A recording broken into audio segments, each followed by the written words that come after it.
She broke the window with a swing like she was trying to hit a home run, but instead of a baseball, she got a laser dot on her chest.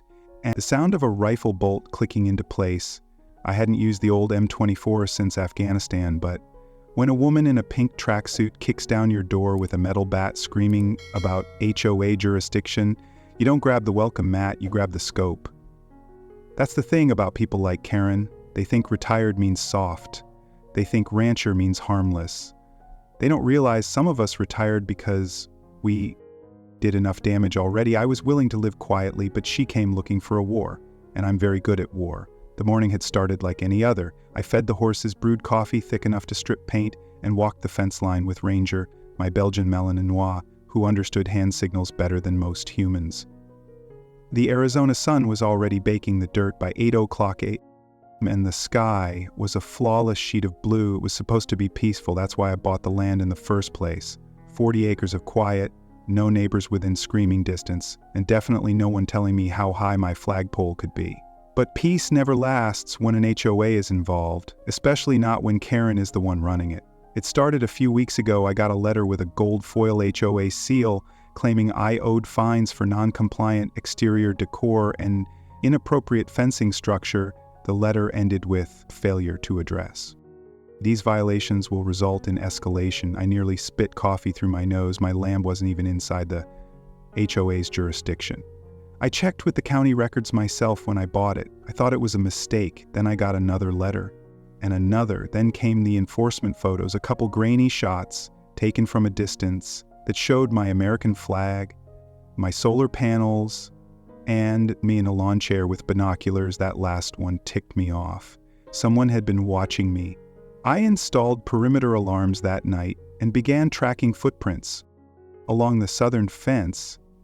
That's when I knew it wasn't just Karen trying to flex. She was obsessed.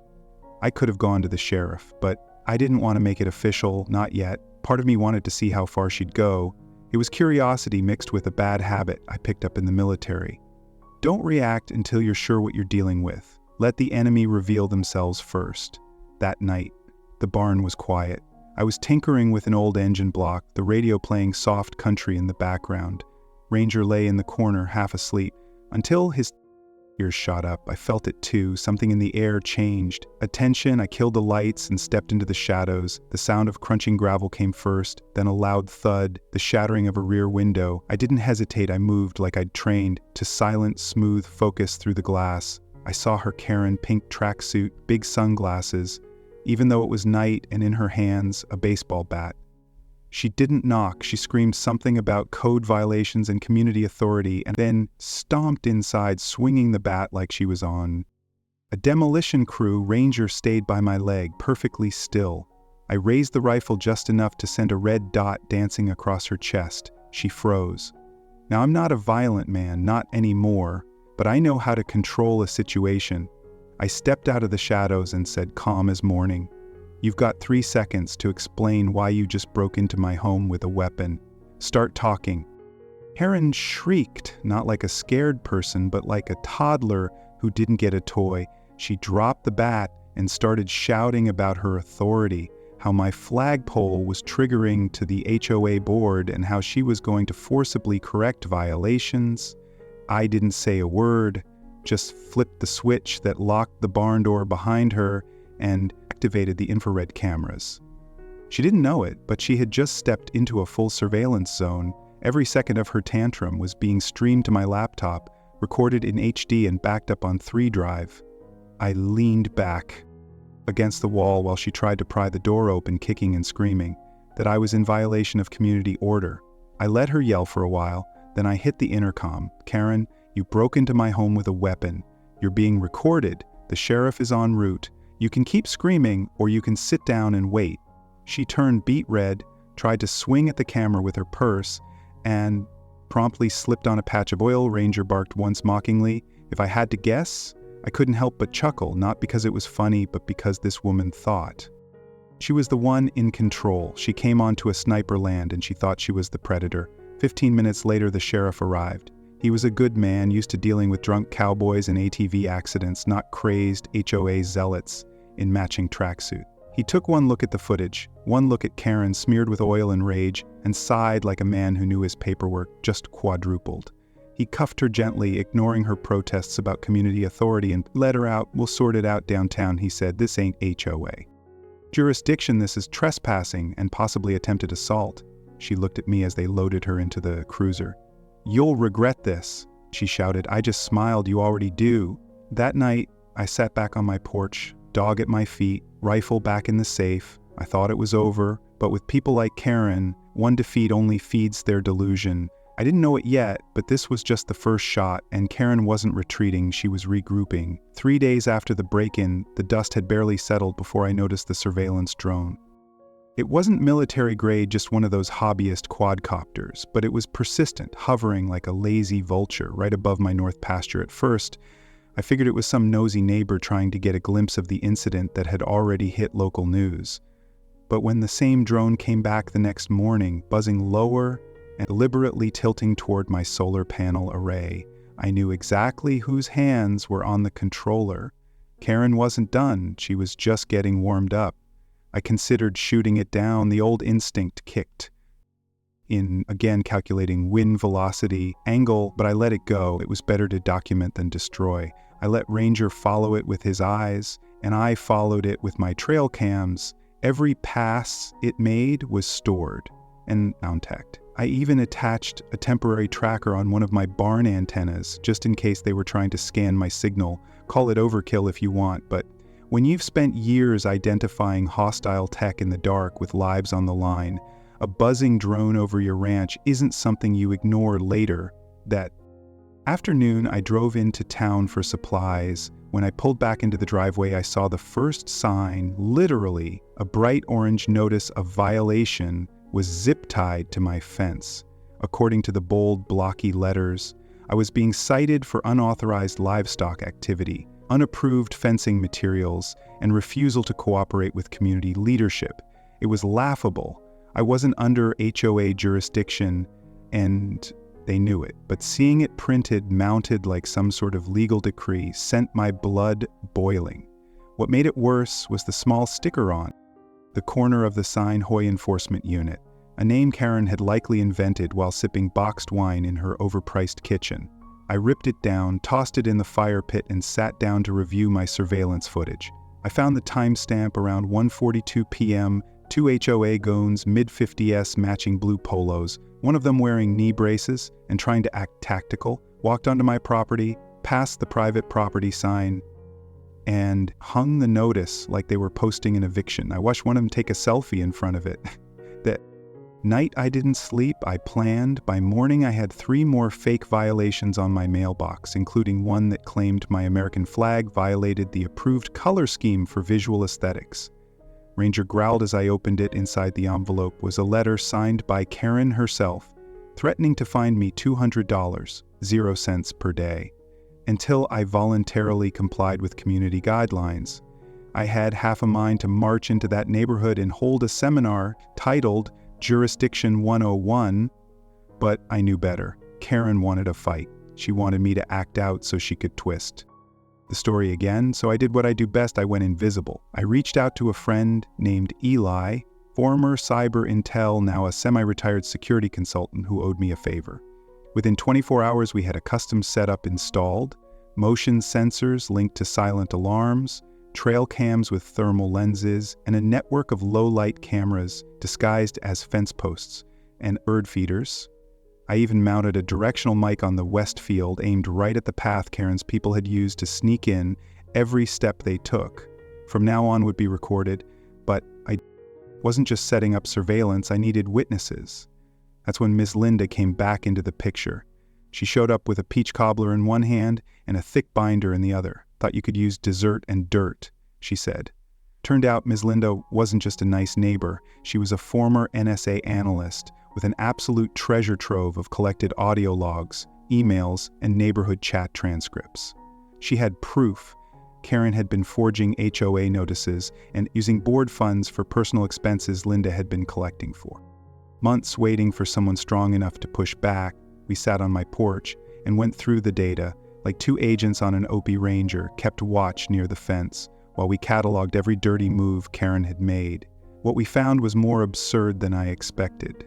Karen had hired a compliance squad, paid them through shell invoices, and had been using HOA maintenance funds to install Wi-Fi cameras aimed at houses she disliked. One folder was even labeled "coal problem." "She's trying to provoke you into making a mistake," Linda said. "Then she can. Claim you're a threat and push the sheriff to issue a restraining order, maybe even force a court case." I nodded, thinking of the drone, the staged violations, the fake citations. It was all bait. She wanted a reaction. Well, she was going to get one, just not the one she expected that weekend. I put on a little show. I opened the gates wide and started repainting my barn fence in full view of the street, wearing a "Don't Tread on Me" shirt, just to twist the knife. I planted American flags every 10 FT across my property line and installed a massive solar-powered LED display near the road that flashed "Private property, not HOA land" in bold letters, all legally within my right. Sure enough, Karen came cruising by in her beige SUV. I caught her on camera slowing down to take pictures, jaw clenched tight. Later that night, her minions showed up again. This time they tried to remove one of the signs. Too bad. They didn't notice the infrared sensors. The moment they crossed the boundary, floodlights came on. A piercing siren blared across the pasture ranger. Barked from the shadows, the speakers played. Pre-recorded warning messages on a loop. "You are trespassing. Law enforcement has been notified." They panicked. One dropped his clipboard and ran into the cactus line. The other tripped over a low wire and face-planted into the dirt. I watched from the porch, drink in hand, as they scrambled back to their car and peeled off the next morning. I received a letter slid under my gate. It wasn't typed. It wasn't even official. Just a handwritten note that said, "You're escalating this, you'll regret it." That's when I realized this wasn't about zoning fences or flags anymore. Karen had made it personal. She wasn't trying to enforce rules, she was trying to conquer.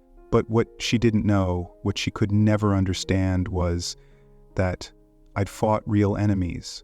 I'd faced ambushes in the mountains, survived snipers' raids, and backstabbing politicians, and now she was playing general in a HOA uniform, waging war against someone trained to win at all costs. She wanted a battlefield. I was about to give her one. 2 nights after the siren incident, things got quiet too. Quiet, no drones, no bogus citations, no HOA foot soldiers pacing the perimeter. That was the most dangerous part. Anyone with real combat experience knows silence isn't peace. It's the inhale before the strike. I didn't relax. I prepared around midnight. I ran a sweep of the ranch. Nothing unusual except for a set of new tire tracks near the south fence. I logged it, reviewed the feed, and found a 15-second gap in camera footage. Just a blip, but blips don't happen in my system unless someone tampered with it. I checked the camera myself. Sure enough, the wiring had been clipped cleanly, professionally, not Karen, someone she hired. That was when I upgraded from surveillance to full deterrent mode. I rigged decoy motion detectors near my barn and set them to alert only if tripped in a specific sequence that would let me know if someone was probing the perimeter instead of just wandering by. I placed glass marbles in the gravel at key access point. They crunch in a very specific way if stepped on. No one hears it but me. And, Ranger, it's an old trick from my forward operations days. And it's never failed me. I wasn't waiting for them to strike again. I was inviting them to. At 3:14 a.m., the sensor on the west side chirped, not a false alarm. I opened the live feed on my tablet and saw 2 silhouettes crouching by my horse pen. They were in dark clothes, no lights, no sound. The lead one held a crowbar. I recognized him. Doug Ho, board member, former security guard, who failed the police academy twice, still walked around like he had a badge. The other guy was unfamiliar, taller, stockier, probably the muscle Karen hired. Since her own militia flopped so hard, they weren't there to talk, they were there to destroy something. Probably the solar panels or the flagpole, maybe even the barn. But they didn't know I was already in position. I had slipped out of the back door. Minutes after the alert, Ranger was at my heel. We circled to the high ground behind the storage shed. I had clear line of sight, and thanks to the moonlight, perfect visual clarity. I didn't need to use my rifle. I didn't even unholster my sidearm. All I had to do was activate the audio protocol I'd set up earlier, my old squad's voice training tapes, shouts in Arabic, rapid-fire commands, radio static blasted from hidden speakers. It wasn't English, It was chaos. Doug froze, confused. The other man reached for his belt, then came Ranger from the shadows. My dog launched forward like a rocket. Not to bite, he's trained better than that, just to intimidate. He growled, lunged, and cornered the big guy between the fence and a trough. The man shrieked. Doug bolted. I stepped out from the shed holding a flashlight under my chin and shining it dead into Doug's. Eyes dropped the crowbar. Dougie squinted, breathing heavy. You can't do this. This is community enforcement. I took 2 steps forward. You're on private land with tools at 3:00 a.m. and cameras have caught every second of this little mission. You're insane, he muttered. No, I said, I'm patient. And now I'm done being patient. They fled, literally tripping over each other. Ranger barked once and trotted back to my side, tail wagging like it was all just a game. I watched them stumble into their truck and vanish into the night, but I wasn't satisfied with chasing them off. It was time to go on offense. The next morning I called a contact from my reserve days, Grant, now a private investigator with state-level access, and a gift for digging through HOA financial record. I gave him a summary by lunch. He called back. Karen's been very naughty, he said. She used HOA dues to pay a private security firm 2 towns over, disguised the payments as landscaping contract company name is just a P.O. box. Total scam. It didn't surprise me, but it gave me ammunition. I compiled a packet with photos, documents, audio recordings, and 3 separate witness statements from neighbors who saw Karen ordering men to shut that vet up. I delivered copies to the sheriff's department, the county clerk, and just to spice things up, a local journalist who ran a blog on small-town corruption. I didn't sign my name, just mailed it in with a sticky note that said she picked the wrong sniper. The article dropped the following Thursday. Local HOA under fire for fraud, harassment, and private security scheme. Karen's smug face from the HOA website was front and center. Within hours, it was on Facebook next door. And even the local news channel people were furious. Comments flooded in. Residents began demanding emergency board elections. 2 board members resigned that night.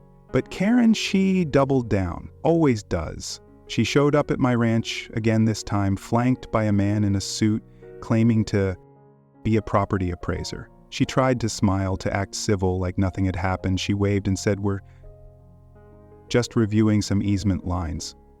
Cole, no harm." I didn't say a word. I let Ranger stand next to me, silent, staring. I stood with my arms crossed, not blinking. The appraiser looked nervous. He knew something was off. Karen kept talking, pretending to laugh, pretending this was routine, until the sheriff's SUV rolled up behind them. Deputy Morales stepped out, glanced at me and then at Karen. "You 2 were asked not to come near this property," Morales said calmly. "There's an ongoing investigation. Karen lost her cool. He's dangerous. He has weapons. He's a threat to our whole community." Morales looked at me, then back at her. "Ma'am, the only threat we've seen so far is you broke into his house. Your board hired thugs to vandalize his land. You've already been warned." She tried again. "This is harassment." "I'm the victim." Morales looked back at the appraiser, who was already backing away toward his car. "Sir, I suggest you leave now, before this turns into a legal issue. For your company." Karen stood there fuming. I didn't say a word. I just watched. As she finally turned and stomped away, her SUV throwing dust clouds as it tore off down the road. I didn't feel relief, not yet, because with people like her, you don't get peace, you get pauses. And in those pauses, they plan. So I planned to, because Karen thought she was the queen of this little suburban kingdom, but I wasn't her subject. I was the storm that was coming. I should have known Karen wasn't going to fold just because her fake militia fell apart. And the sheriff warned her off my land. The thing about people like her is that they don't back down. They regroup, refuel, and then lash out harder with whatever power they can dig up. She'd already tried breaking in, surveillance, sabotage, and legal threats. All of it had failed. So now she went for something lower, dirtier, psychological warfare. It started with the letters, not mailed, just placed folded pages, slipped under my gate in plain white envelopes, written in childish block letters with no return address. The first one, just said, "We're watching you." The second said, "You'll pay for humiliating our leader." The third, oddly enough, just had a drawing, crude stick figures of me and Ranger in what looked like a fire. I'd seen this kind of intimidation before in worse places on worse nights, in lands far from here, but there was something infuriating about it happening on my own ranch in the country I'd fought for. Still, I didn't react publicly. That's what they wanted.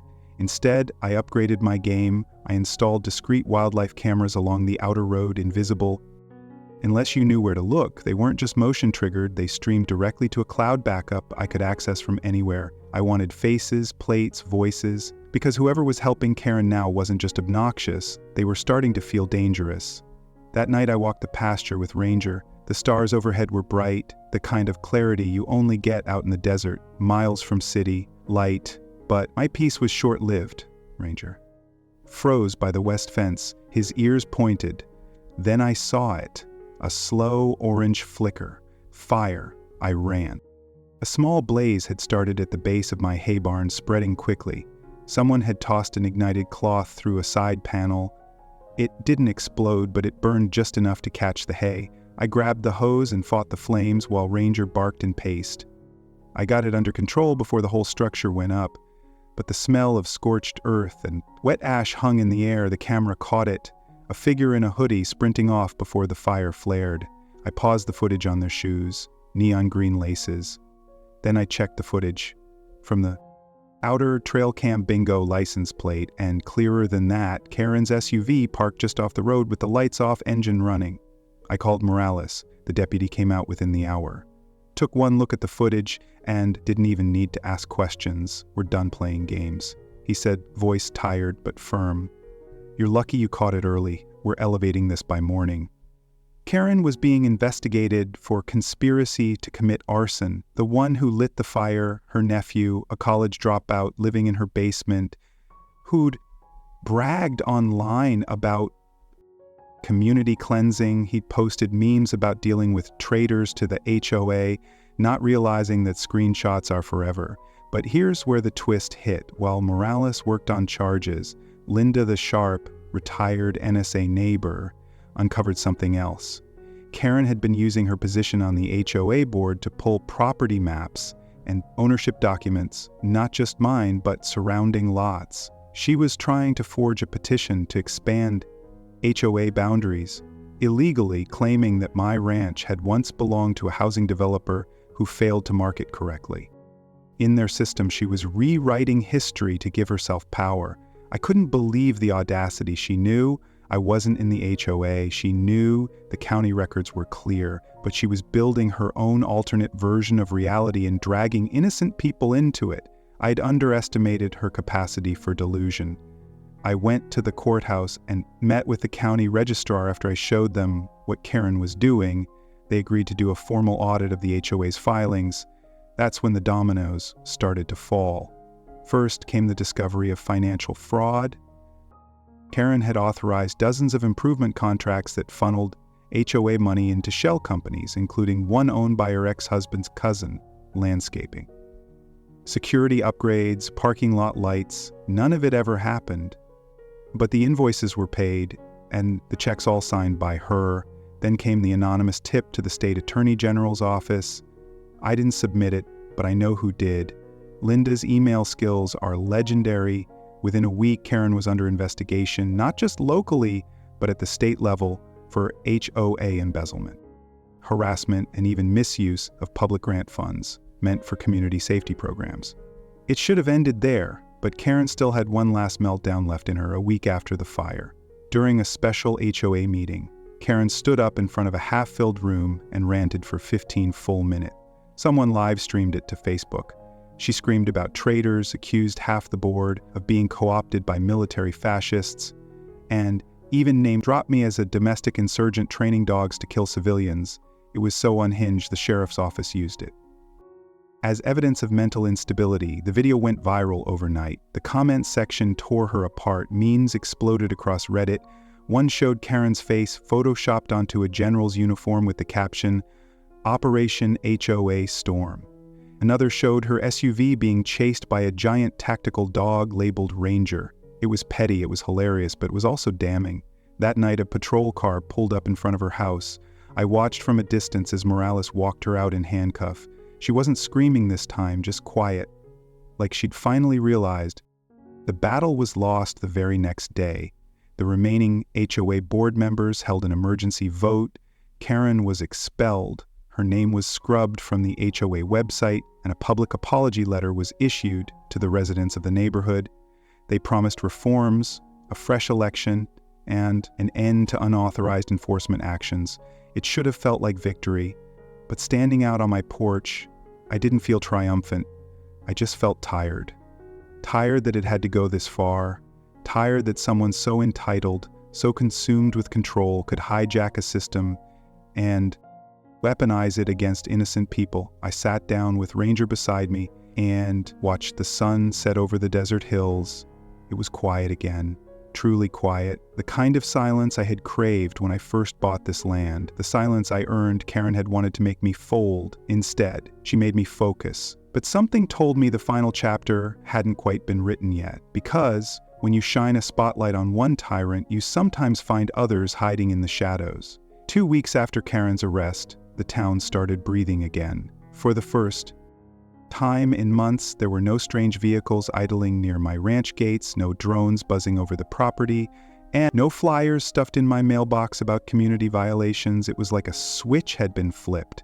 Quiet returned, the kind of quiet that doesn't feel like tension building, but actual hard-earned peace. Ranger picked up on it before I did. He wasn't pacing the porch as much anymore. He didn't perk up at every distant engine growl. He'd just sit next to me in the evenings, his ears relaxed, eyes half closed, finally at ease. What was left of the HOA board issued a statement saying they were undergoing a full restructuring, an external audit translation. They were covering their tracks and hoping to avoid lawsuit, but the damage was done. The residents who had blindly supported Karen were now the loudest ones calling for reform. People who had stayed silent while she escalated her personal vendetta were suddenly very interested in transparency, accountability, and community unity. Typical the sheriff's department. Thanked me quietly, no fanfare, just morale. Dropping by with a handshake and a few words. Glad you kept your cool. A lot of folks wouldn't have. I nodded, accepted the gesture, and left it at that. There was nothing to celebrate. The whole thing never should have happened in the first place. But there was one thing that did lift the mood. It started with a knock at the gate on a Sunday morning. I looked through the monitor and saw a small group of kids from the neighborhood, standing awkwardly, holding a wooden plaque. Their parents stood nearby, all of them looking nervous, like they weren't sure if I'd come out or chase them off with a broom. I opened the gate, walked down, and saw the sign, "Thank you for protecting our community from your quiet friends." It was carved by hand with little horse drawings and American flags, and one kid had drawn Ranger wearing a cape. I didn't say much, just thanked them, nodded to the parents, and carried the plaque inside, but it hit me harder than I expected, because for all the nonsense, for all the chaos Karen unleashed, there were still people in this town who understood what I stood for. Not control. Not power, just safety, boundaries, peace.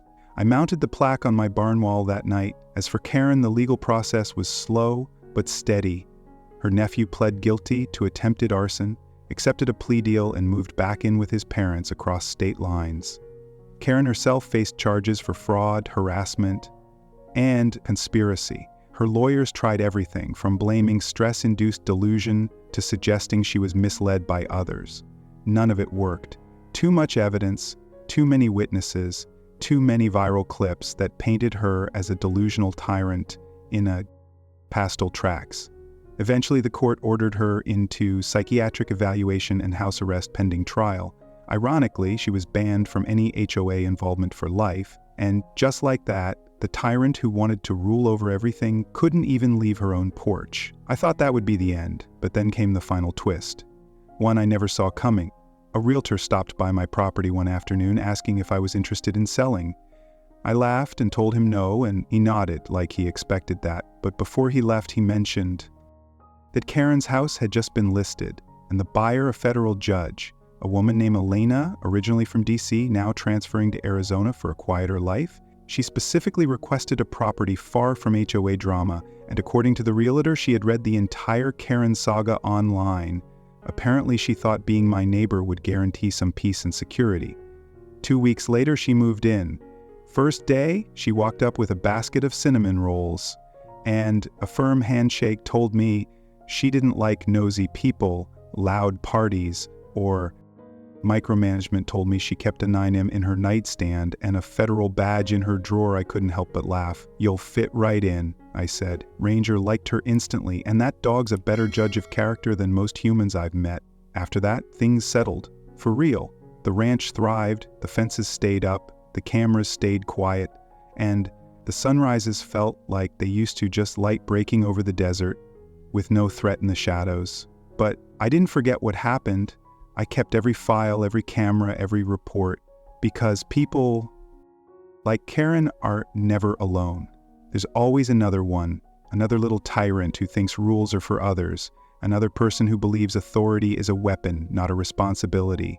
The difference now is that I'm ready. I've already fought that war once, and I know exactly how to handle it if it comes again.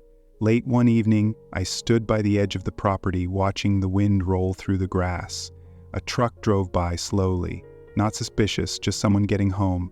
But I watched it until it disappeared, not because I was paranoid, just aware. That's what people like me do. We notice things, we prepare, and when trouble comes knocking, we don't run. We open the door with steady hands and a quiet warning, because this is my land, my line, my peace, and I will protect it, not with anger, not with revenge, just with the calm certainty of a man who knows exactly what he's capable of, and that is more than